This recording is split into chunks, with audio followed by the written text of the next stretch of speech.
This is day 42 of our daily Bible reading session. Today we will be reading Numbers chapters 21 through chapter 24. Numbers, chapter 21. The king of Arad, the Canaanite, who dwelt in the south, heard that Israel was coming on the road to Atharim. Then he fought against Israel, and took some of them prisoners.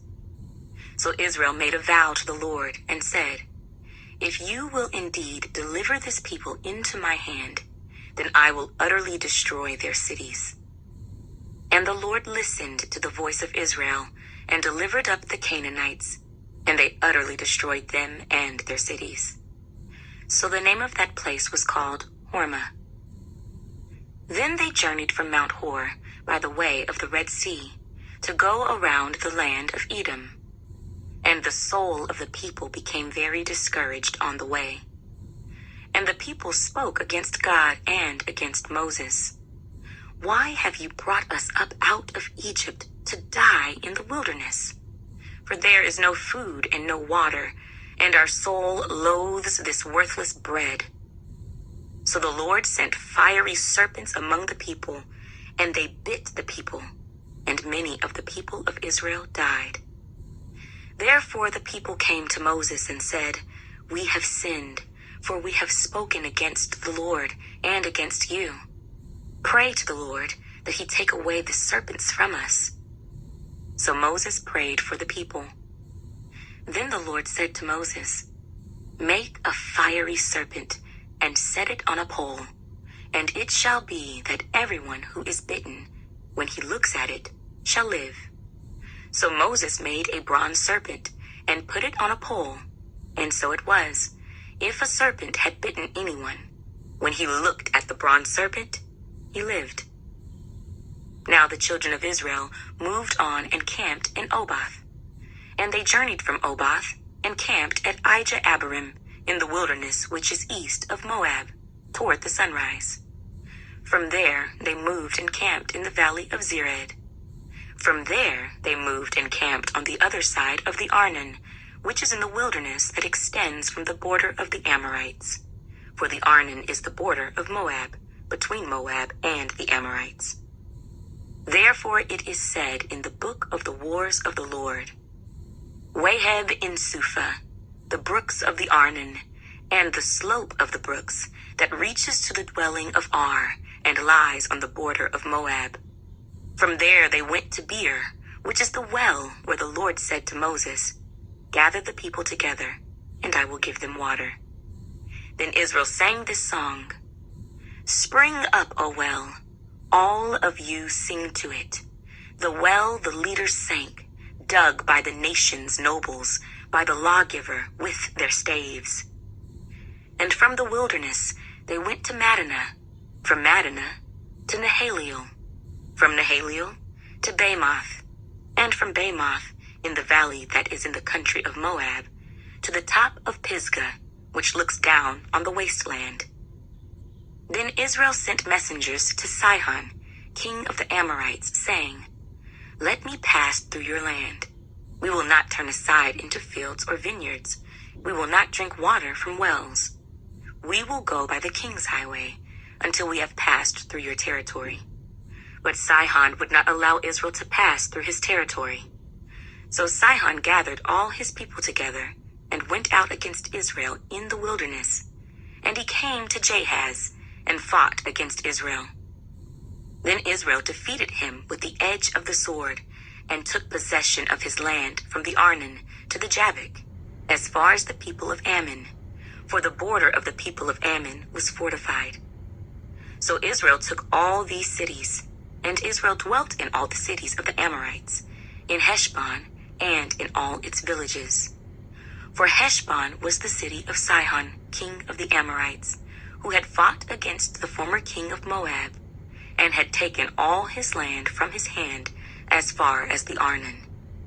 Therefore, those who speak in Proverbs say, "Come to Heshbon, let it be built. Let the city of Sihon be repaired. For fire went out from Heshbon, a flame from the city of Sihon. It consumed Ar of Moab, the lords of the heights of the Arnon. Woe to you, Moab! You have perished, O people of Chemosh. He has given his sons as fugitives and his daughters into captivity to Sihon, king of the Amorites. But we have shot at them. Heshbon has perished as far as Dibon. Then we laid waste as far as Nophah, which reaches to Medeba. Thus Israel dwelt in the land of the Amorites. Then Moses sent to spy out Jazer, and they took its villages and drove out the Amorites who were there.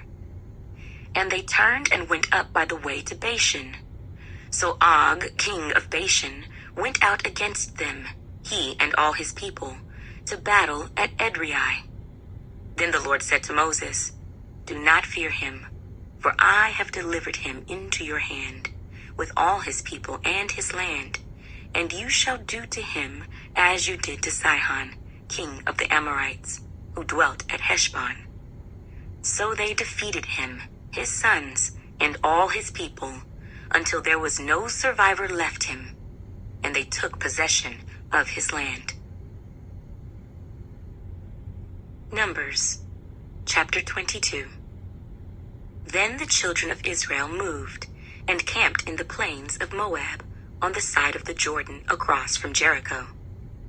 Now Balak, the son of Zippor, saw all that Israel had done to the Amorites. And Moab was exceedingly afraid of the people, because they were many, and Moab was sick with dread because of the children of Israel. So Moab said to the elders of Midian, Now this company will lick up everything around us, as an ox licks up the grass of the field. And Balak, the son of Zippor, was king of the Moabites at that time. Then he sent messengers to Balaam, the son of Beor, at Pethor, which is near the river in the land of the sons of his people, to call him, saying, Look, a people has come from Egypt. See, they cover the face of the earth, and are settling next to me. Therefore please come at once, curse this people for me, for they are too mighty for me.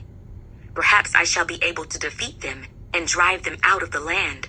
For I know that he whom you bless is blessed, and he whom you curse is cursed. So the elders of Moab and the elders of Midian departed with the diviner's fee in their hand. And they came to Balaam and spoke to him the words of Balak. And he said to them, Lodge here tonight, and I will bring back word to you, as the Lord speaks to me. So the princes of Moab stayed with Balaam. Then God came to Balaam and said, Who are these men with you? So Balaam said to God, Balak, the son of Zippor, king of Moab, has sent to me, saying, Look, a people has come out of Egypt, and they cover the face of the earth. Come now, curse them for me. Perhaps I shall be able to overpower them and drive them out. And God said to Balaam, You shall not go with them. You shall not curse the people, for they are blessed. So Balaam rose in the morning and said to the princes of Balak, Go back to your land, for the Lord has refused to give me permission to go with you. And the princes of Moab rose and went to Balak and said, Balaam refuses to come with us. Then Balak again sent princes, more numerous and more honorable than they. And they came to Balaam and said to him, Thus says Balak the son of Zippor, Please let nothing hinder you from coming to me, for I will certainly honor you greatly, and I will do whatever you say to me. Therefore please come, curse this people for me. Then Balaam answered and said to the servants of Balak, Though Balak were to give me his house full of silver and gold, I could not go beyond the word of the Lord my God to do less or more. Now therefore, please, you also stay here tonight, that I may know what more the Lord will say to me.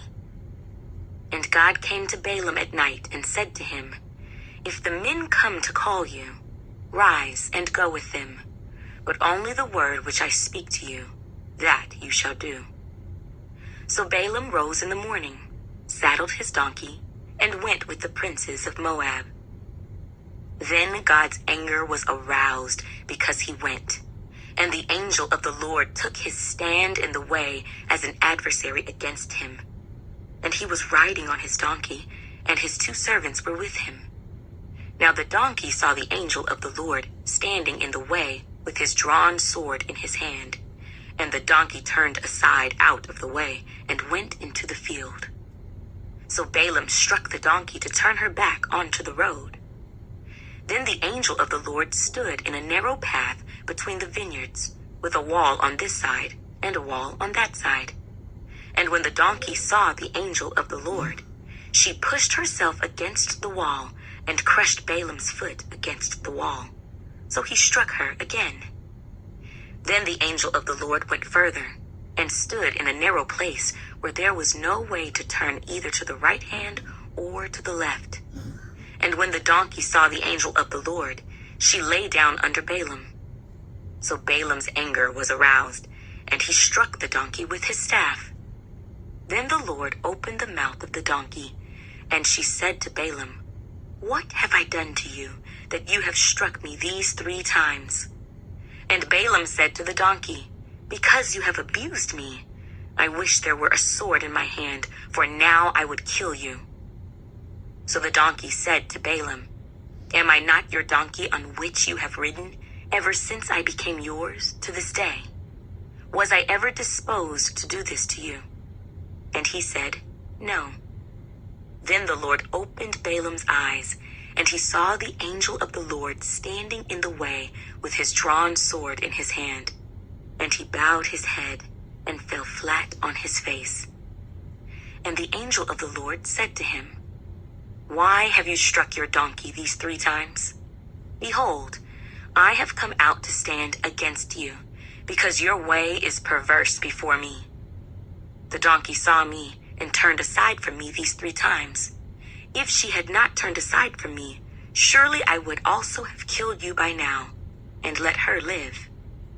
And Balaam said to the angel of the Lord, "I have sinned, for I did not know you stood in the way against me.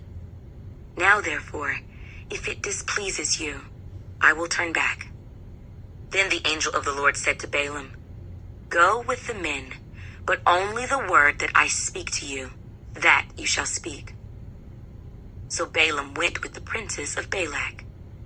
Now when Balak heard that Balaam was coming, he went out to meet him at the city of Moab, which is on the border at the Arnon, the boundary of the territory. Then Balak said to Balaam, "Did I not earnestly send to you, calling for you? Why did you not come to me? Am I not able to honor you?" And Balaam said to Balak, "Look, I have come to you. Now, have I any power at all to say anything? The word that God puts in my mouth, that I must speak." So Balaam went with Balak, and they came to Kirjath-Huzoth. Then Balak offered oxen and sheep, and he sent some to Balaam and to the princes who were with him. So it was, the next day, that Balak took Balaam and brought him up to the high places of Baal, that from there he might observe the extent of the people. Numbers, chapter 23. Then Balaam said to Balak, "Build 7 altars for me here, and prepare for me here 7 bulls and 7 rams." And Balak did just as Balaam had spoken, and Balak and Balaam offered a bull and a ram on each altar. Then Balaam said to Balak, "Stand by your burnt offering, and I will go. Perhaps the Lord will come to meet me, and whatever he shows me, I will tell you." So he went to a desolate height, and God met Balaam, and he said to him, "I have prepared the 7 altars, and I have offered on each altar a bull and a ram." Then the Lord put a word in Balaam's mouth and said, "Return to Balak, and thus you shall speak." So he returned to him, and there he was, standing by his burnt offering, he and all the princes of Moab. And he took up his oracle and said, "Balak, the king of Moab, has brought me from Aram, from the mountains of the east. Come, curse Jacob for me, and come, denounce Israel. How shall I curse whom God has not cursed? And how shall I denounce whom the Lord has not denounced? For from the top of the rocks I see him, and from the hills I behold him. There, a people dwelling alone, not reckoning itself among the nations. Who can count the dust of Jacob, or number 1/4 of Israel? Let me die the death of the righteous, and let my end be like his. Then Balak said to Balaam, What have you done to me? I took you to curse my enemies, and look, you have blessed them bountifully. So he answered and said, Must I not take heed to speak what the Lord has put in my mouth? Then Balak said to him, Please, come with me to another place from which you may see them. You shall see only the outer part of them, and shall not see them all. Curse them for me from there. So he brought him to the field of Zophim, to the top of Pisgah, and built 7 altars, and offered a bull and a ram on each altar. And he said to Balak, Stand here by your burnt offering while I meet the Lord over there. Then the Lord met Balaam, and put a word in his mouth, and said, Go back to Balak, and thus you shall speak. So he came to him, and there he was, standing by his burnt offering. And the princes of Moab were with him. And Balak said to him, What has the Lord spoken? Then he took up his oracle and said, Rise up, Balak, and hear. Listen to me, son of Zippor. God is not a man that he should lie, nor a son of man that he should repent. Has he said, and will he not do? Or has he spoken, and will he not make it good? Behold, I have received a command to bless. He has blessed, and I cannot reverse it. He has not observed iniquity in Jacob, nor has he seen wickedness in Israel. The Lord his God is with him, and the shout of a king is among them. God brings them out of Egypt. He has strength like a wild ox. For there is no sorcery against Jacob, nor any divination against Israel. It now must be said of Jacob and of Israel, Oh, what God has done! Look, a people rises like a lioness, and lifts itself up like a lion. It shall not lie down until it devours the prey, and drinks the blood of the slain. Then Balak said to Balaam, Neither curse them at all, nor bless them at all. So Balaam answered and said to Balak, Did I not tell you, saying, All that the Lord speaks, that I must do? Then Balak said to Balaam, Please come, I will take you to another place. Perhaps it will please God that you may curse them for me from there. So Balak took Balaam to the top of Peor that overlooks the wasteland. Then Balaam said to Balak, Build for me here 7 altars, and prepare for me here 7 bulls and 7 rams. And Balak did as Balaam had said, and offered a bull and a ram on every altar. Numbers, chapter 24. Now when Balaam saw that it pleased the Lord to bless Israel, he did not go as at other times to seek to use sorcery, but he set his face toward the wilderness. And Balaam raised his eyes and saw Israel encamped according to their tribes, and the Spirit of God came upon him. Then he took up his oracle and said, The utterance of Balaam, the son of Beor, the utterance of the man whose eyes are opened, the utterance of him who hears the words of God, who sees the vision of the Almighty, who falls down with eyes wide open. How lovely are your tents, O Jacob, your dwellings, O Israel, like valleys that stretch out, like gardens by the riverside, like aloes planted by the Lord, like cedars beside the waters. He shall pour water from his buckets, and his seed shall be in many waters. His king shall be higher than Agag, and his kingdom shall be exalted. God brings him out of Egypt. He has strength like a wild ox. He shall consume the nations, his enemies. He shall break their bones and pierce them with his arrows. He bows down, he lies down as a lion, and as a lion, who shall rouse him? Blessed is he who blesses you, and cursed is he who curses you.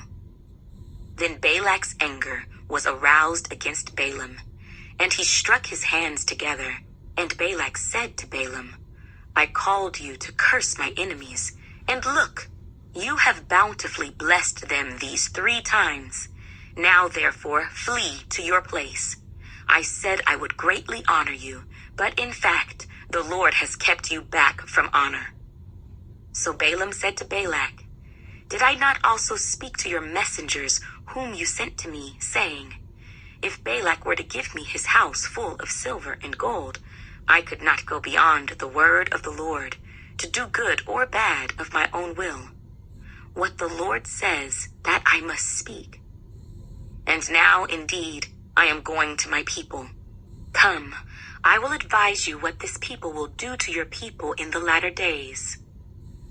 So he took up his oracle and said, The utterance of Balaam, the son of Beor, and the utterance of the man whose eyes are opened, the utterance of him who hears the words of God and has the knowledge of the Most High, who sees the vision of the Almighty, who falls down with eyes wide open.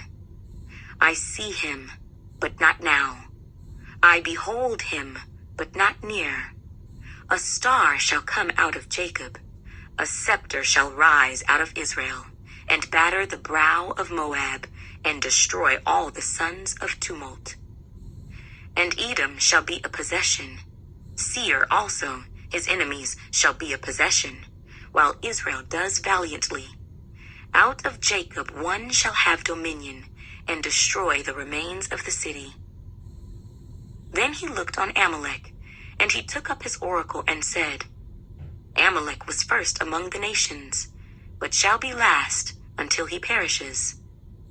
Then he looked on the Kenites, and he took up his oracle and said, Firm is your dwelling place, and your nest is set in the rock.